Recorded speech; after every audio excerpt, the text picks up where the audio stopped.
Le Seigneur soit avec vous. Et avec votre esprit. Évangile de Jésus-Christ selon saint Matthieu. Gloire à toi, Seigneur.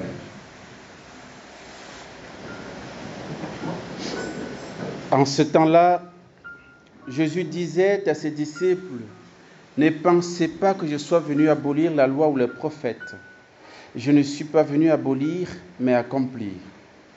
Amen, je vous le dis, avant que le ciel et la terre disparaissent, pas un seul iota, pas un seul trait ne disparaîtra de la loi jusqu'à ce que tout se réalise. Donc, celui qui rejettera un seul de ces plus petits commandements et qui enseignera aux hommes à faire ainsi sera déclaré le plus petit dans le royaume des cieux. Mais celui qui les observera et les enseignera, celui-là sera déclaré grand dans le royaume des cieux. » Acclamons la parole de Dieu. Alléluia, alléluia, louange à toi, Seigneur Jésus. Alléluia, alléluia, louange à toi, Seigneur Jésus. Alléluia, alléluia, louange à toi, Seigneur Jésus.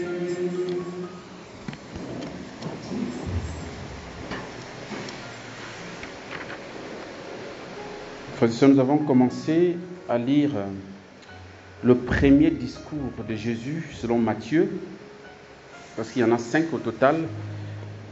Et aujourd'hui, Jésus nous parle qu'il n'est pas venu abolir la loi et les prophètes, mais qu'il est venu accomplir. Et on peut se demander, mais c'est quoi la nouveauté ? Finalement, s'il n'est pas venu, il n'est pas venu abolir, il est venu accomplir. Nous allons l'entendre, n'est-ce pas, dans les jours suivants, où il dira, on vous a dit, mais moi je vous dis. Donc, autrement, il y a une différence. Il y a une différence, il y a une nouveauté, il y a même une rupture.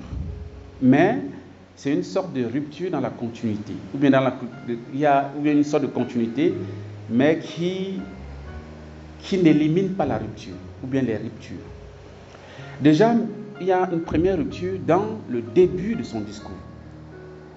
Nous avons, le décor est planté, je le disais il y a 2 jours, je ne sais plus. En fait, quand je parlais sur les béatitudes, puisque c'est le premier, c'est ce que nous avons eu, je crois, ce lundi. Et Jésus prêche sur les béatitudes. Le décor est planté comme exactement dans l'Ancien Testament, bien dans le Premier Testament, selon l'Épître aux Hébreux. Donc, Jésus se trouve sur une montagne, comme Moïse se trouvait sur une montagne quand il a reçu les lois. D'accord, Jésus se trouve sur la montagne et comme s'il promulguait une nouvelle loi. Et bien sûr, c'est une nouvelle loi. C'est la loi de l'Alliance nouvelle. Nous avons célébré dimanche le corps et le sang du Seigneur. Et nous avons entendu à travers les textes qu'il a fait un thème qui revenait, le thème de sang et le thème d'alliance. Et non pas d'alliance nouvelle, dans le sang de Jésus. Avant, c'était, n'est-ce pas, dans le sang des boucs et des animaux. Avec le Christ, c'est dans son propre sang que nous avons la nouvelle alliance et elle est éternelle. Et donc Jésus, quand il commence son discours, il va prêcher sur la nouvelle loi, ce qu'on appelle généralement la charte des chrétiens, les béatitudes. Donc ce n'est pas propre à la communauté des béatitudes, c'est pour tout le monde, parce que la communauté des béatitudes, quand il prêchait, n'existait pas à l'époque. D'accord ? Donc voilà, ça concerne nous tous, c'est la charte du chrétien. Et contrairement au décalogue, à la loi ancienne, si on peut dire, aux 10 commandements, qui débitait ou alors qui énonçait les lois de Dieu de manière négative. Tu ne dois pas, tu n'auras qu'un seul Dieu, tu ne prononceras pas le nom de Dieu en vain, etc. Tu ne tueras pas, tu ne voleras pas. Donc c'est exprimé en négation. Donc, en menace, finalement. On te menace, tu ne dois pas faire ça et non, fais la même chose à la maison avec les enfants. Tu fais attention, tu ne dois pas. On est un peu comme ça. Donc, c'est un peu comme ça. Et j'ai envie de dire, c'est une première éducation, c'est une première pédagogie. Il faut d'abord amener l'homme à faire comprendre qu'il faut qu'il se calme parce qu'on a les instincts qui sont parfois ondoyants et divers. Et donc, il faut menacer. C'était une pédagogie. lorsque les temps furent accomplis, lorsque Jésus est venu, il n'énonce plus en termes de tu ne dois pas. C'est heureux. Heureux le pauvre de cœur, ou bien heureux si tu respectes ton frère, heureux si tu ne tues pas, heureux es-tu si tu respectes le Seigneur, heureux es-tu si tu aimes Dieu de tout ton cœur et tout ça. Donc voilà, on passe à la positivité. On passe dans une autre manière d'être. Pourquoi? Ben parce que le Christ est là. Le Messie est là. Celui qui nous rend capable d'obéir et de respecter la loi est là. Nous pouvons être heureux parce que ce n'est plus par nos propres capacités, par nos propres moyens que nous pouvons respecter la loi. D'abord, c'est impossible.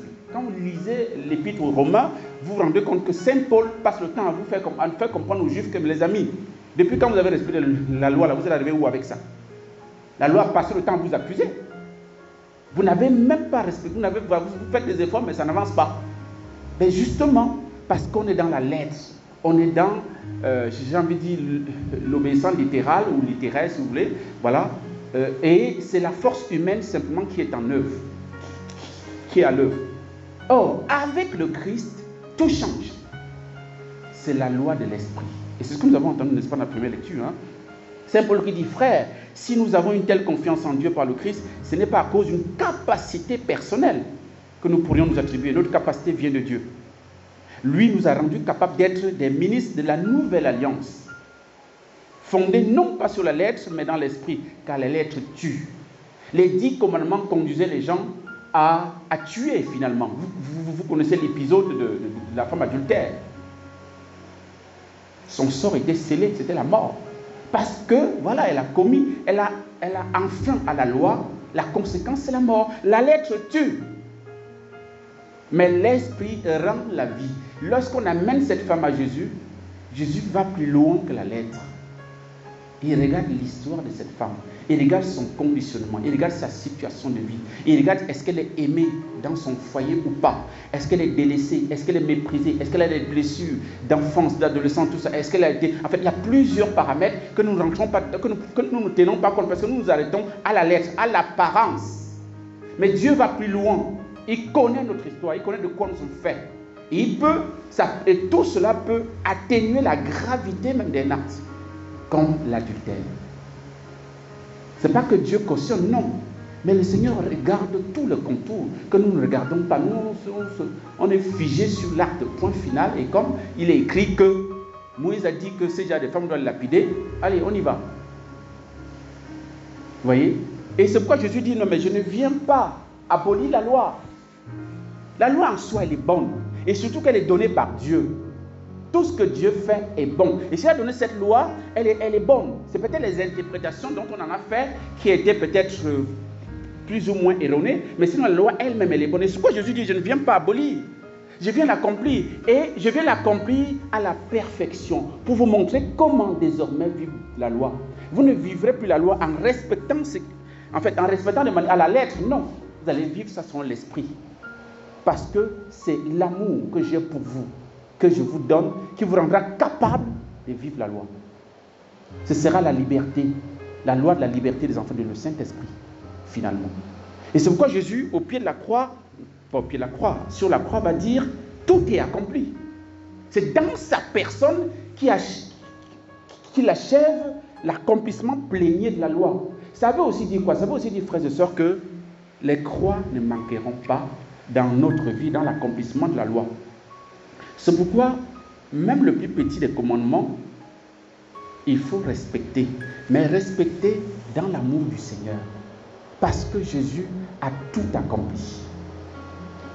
Et notre rôle n'est pas de créer quoi que ce soit. Nous, on ne fait rien d'extraordinaire. Hein. Notre but, le but de la vie chrétienne est d'entrer dans la victoire du Christ. Dans l'accomplissement du Christ. C'est ça notre devoir. C'est là notre travail. Et rentrer dans l'accomplissement du Christ, ça veut dire il faut ne rien négliger. Celui qui les observera et les enseignera, celui-là sera déclaré grand dans le royaume des cieux. C'est-à-dire celui qui marche à la suite du Christ. Je ne suis pas venu au milieu de vous pour être servi, mais pour servir. Et celui qui sert, qui sera grand. Donc demandons au Seigneur la lumière, la grâce, de demeurer dans cette alliance nouvelle-là, qui dépasse la lettre, qui nous conduit non pas à regarder selon l'apparence, mais à regarder selon le Christ, selon l'Esprit. C'est pourquoi à partir de là, nous ne pouvons plus juger les gens apparemment, frères et sœurs. Nous sommes champions du jugement apparent. Parce que c'est le jugement des paresseux. Pardonnez-moi de vous le dire, mais c'est vrai. C'est le jugement des paresseux. Parce qu'on ne veut pas aller à la source, on ne veut pas chercher la vérité au fond, on ne veut pas aller plus loin. Alors que l'Esprit veut nous pousser à aller plus loin. L'Esprit qui sont les cœurs et les reins veut que nous allions à la source. Ne jugeons pas l'apparence. Sinon nous allons condamner tout de suite. Amen. Demandons cette grâce au cours de cette Eucharistie pour nous-mêmes et pour nos frères. Amen.